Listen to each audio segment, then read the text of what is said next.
মা আজকে ঠান্ডার মধ্যে ঝাল ঝাল করে দেশি মুরগি রান্না করছে। তরকারিটা খুব ভালো হয়েছে, মাংসটাও একদম গলে গেছে। আমার তো খেতে ভীষণ ভালো লাগছে, আর আপনারাও এভাবে বাড়িতে রান্না করে খাবেন, আশা করি খুব ভালো লাগবে।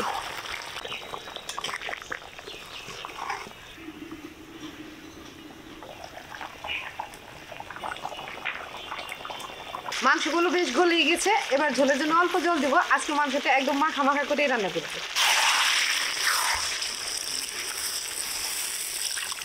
বেশ কয়েকদিন আগে আমরা হাটে গিয়েছিলাম, হাটে থেকে একটা দেশি মোরগ আর একটা মুরগি আনা হয়েছিল। মোরগটা তো তার পরের দিনই খেয়ে ফেলা হয়েছে, কিন্তু মুরগিটা ছিল। আর আজকে প্রচণ্ড ঠান্ডা পড়েছে, আর মেয়ে সকাল সকালে উঠে বলছে, মা এই ঠান্ডার মধ্যে মোরগ মুরগির মাংস খেতে ভালো লাগবে। তো দেশি মোরগ মুরগির মাংস আমি বললাম ঘরে মুরগি যেহেতু আছে, তো এটাই বানিয়ে টানিয়ে রান্না করে দিই।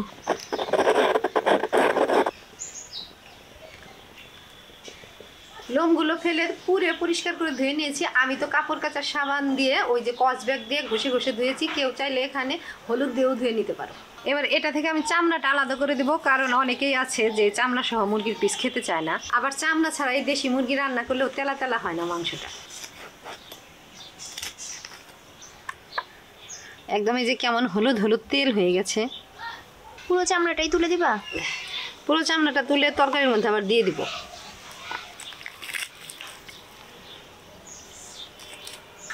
ডিমের খাঁচা হয়েছে আর এরকম খাজা খাজা তেল হয়ে গেছে মুরগিটার।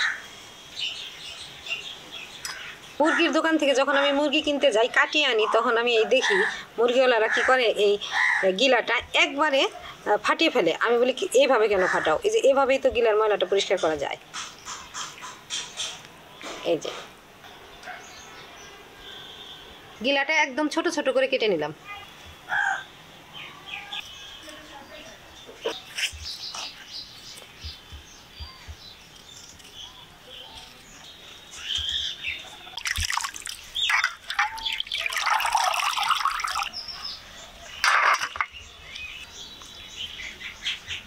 মাংসটা পরিষ্কার করে ধুয়ে নিয়ে এসেছি। এদিকে মেয়েও পেঁয়াজ রসুন আলু আর যা যা লাগবে ছিলে পরিষ্কার করে নিচ্ছে। এবার আমি মাংসটা নুন হলুদ দিয়ে মেখে নেব।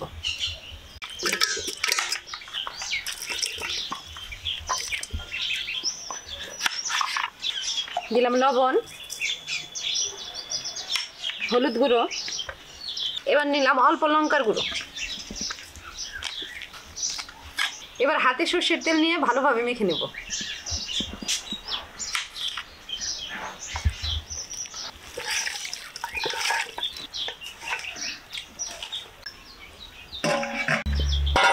আলু পেঁয়াজগুলো ধুয়ে নিয়েছি, আবারও ধুয়ে নেব।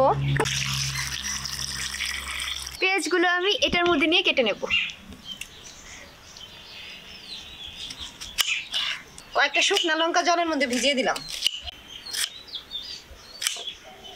পাটাতে আদা নিয়েছি, থেতো করে বেটে নেব।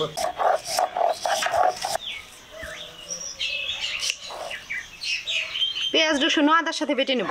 উনুন ধরিয়ে নিয়েছি, কড়াইটা বসিয়ে দেব। আদা রসুন পেঁয়াজ বেটে নিয়েছি। যে শুকনো লঙ্কাগুলো ভিজিয়ে রেখেছিলাম এবার বেটে নেব। গরম কড়াইতে জিরে ধনেটা একটু টেলে নেব।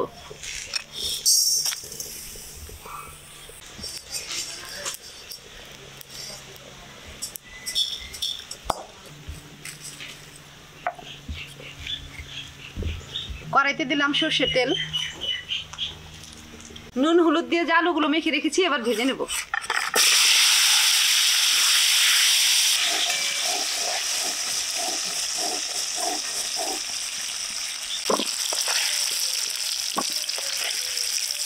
আলু ভাজা হয়ে গেছে, এবার ফোড়নে দিয়ে দেবো শুকনো লঙ্কা তেজপাতা গোটা জিরে এলাচ দারচিনি। দিলাম পেঁয়াজ কুচি,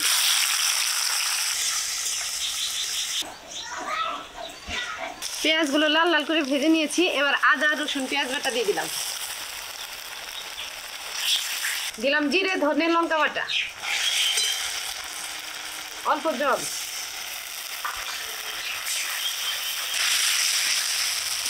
মশলাটা ভালোভাবে কষিয়ে নিলাম। এবার মেখে রাখা মাংসগুলো দিয়ে দিব।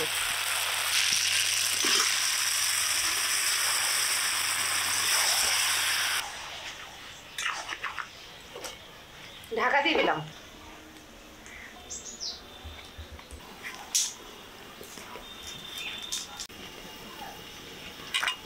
শীতের দিনে তো সব সবজি ভালো, টমেটোটা যা একদম টসটসা টমেটো একটা কেটে নিয়েছি, এবার ওই মাংসের উপরে দিয়ে দিব।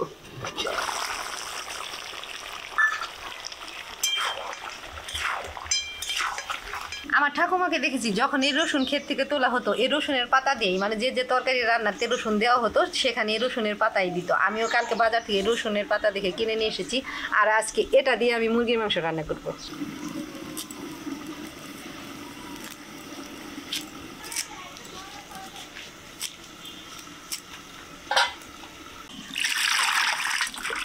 ছোট ছোট করে কেটে নিয়েছি, কেটে ধুয়েও নিয়েছি। এই যে এবার পাতা আর রসুনগুলো তরকারিতে দিয়ে দিব।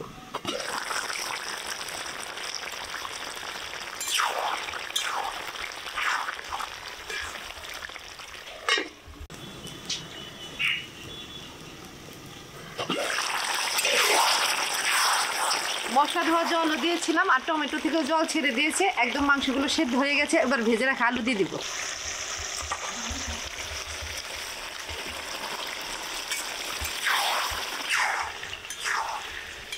মাংসগুলো বেশ গলিয়ে গেছে, এবার ঝোলের জন্য অল্প জল দেবো। আজকে মাংসটা একদম মাখা মাখা করে রান্না করবো।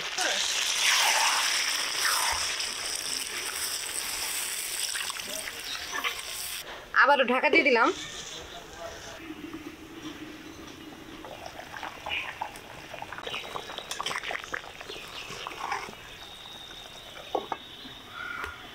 সব শেষে পাটাতে নিয়েছি এলাচ দারচিনি, এবার বেটে নেব। এবার তরকারিতে এলাচ দারচিনি বেটা দিয়ে দিব।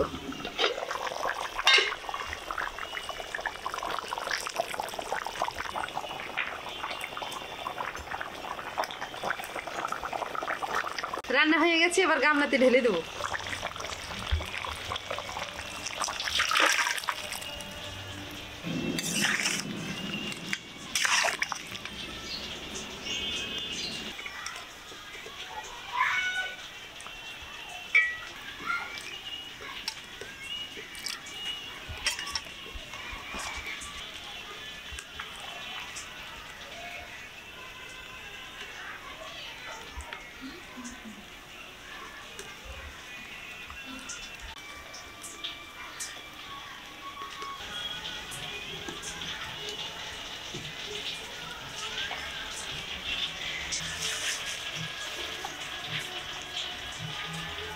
ঠান্ডার মধ্যে তো দেশি মুরগি খেতে চাইলে কেমন লাগতেছে? খুব ভালো হয়েছে, দারুণ হয়েছে। ঝাল হয়েছে কি? একটু ঝাল ঝাল ভালো লাগছে।